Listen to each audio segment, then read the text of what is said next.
Hello to all of you, my CBA friends. My name is Laure Leclercq and I'm running for Vice President of the CBA. What do I intend to do? In this module, I thought it would have been interesting maybe to elaborate a little bit on the final paragraph of my declaration of intent, where I stated that very generally I fully endorse the 5 components of the CBA action plan. What do I mean by that? Well, let's go through these points one by one. What do I mean by that? The first point is to develop a deep and smart member intelligence to better adjust our value proposition to our member. Let's face it, CBA has always been worried about serving and delivering quality to its members. There is nothing new here.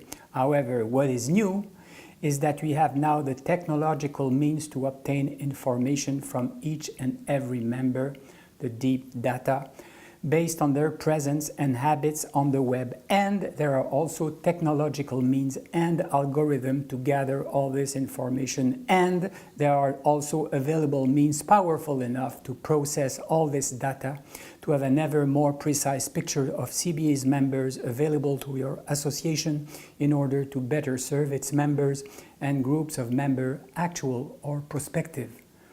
Having always been a fervent supporter of any technology related to computers, I welcome the intelligent collaboration between men and machines in order to allow CBA to become a more resilient association using all the means technology is allowing. This is what I mean when I say that I support this first component of the action plan. Second point. The second point of the action plan is to deliver a distinct and relevant professional development. Here also, nothing new. Quality professional development was always the hallmark of CBA. It is part of its goodwill. But thanks to technology, CBA has resolutely opted for technological tools, on-demand webinars, webinars by series, podcasts, etc., to deliver its training in all corners of the country and at any time, in both languages. I myself have been involved in the organization of training sessions at the Equality Committee, in the IP section, at SOGIC, and thanks to the amazing work of all our benevolent lawyers, you have always been able to deliver excellence. Having been president of the Quebec branch for 2 years, I had the chance to assist to numerous training in other sections to witness that excellence is all over the organization. And CBA has taken note and now added a more practical aspect to the practice, which is skill development program. Great! It is true that there is more competition, but there is also more opportunity, so it is left to us to rise to the challenge. The third component of the CBA's action plan is about the advocacy on behalf of the profession. This is at the core of CBA's mission. Quite recently, I had the privilege of being asked by CBA to make a presentation before Senate committee concerning Bill C-16. Let me tell you, this is a very inspiring experience to be part of CBA's team sitting before the committee.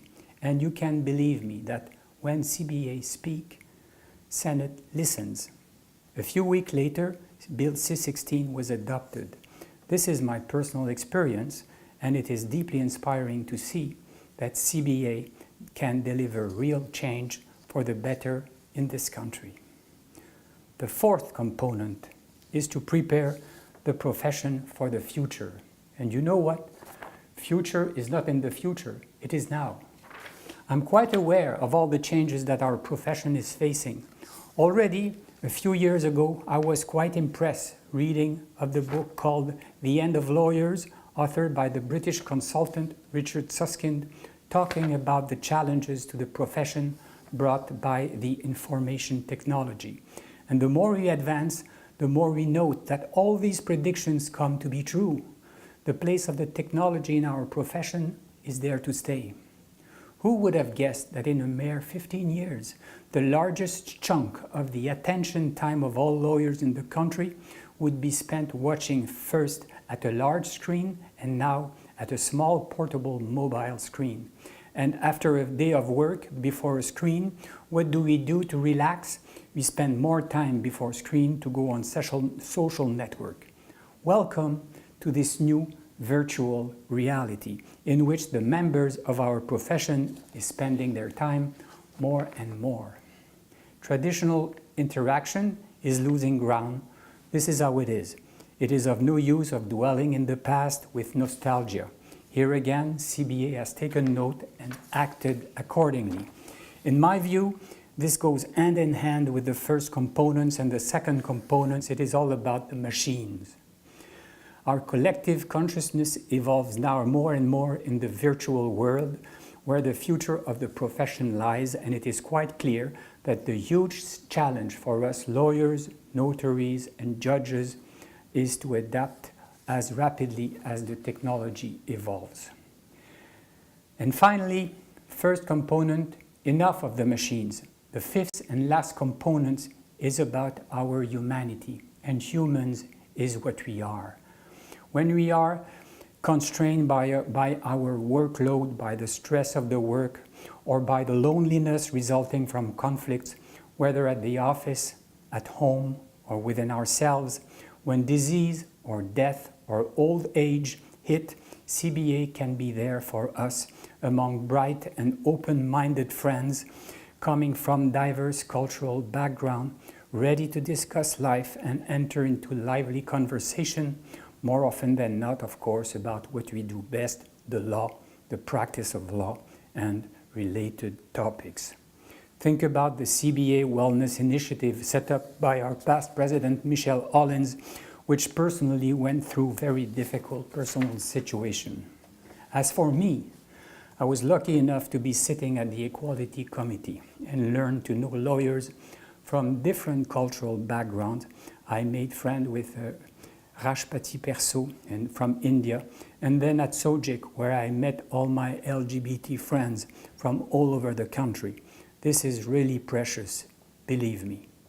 My personal experience is that during the first part of your life, you spend trying to convince yourself that you have control over your life, but that at one point you understand that it is a losing proposition, and that's when you need friends.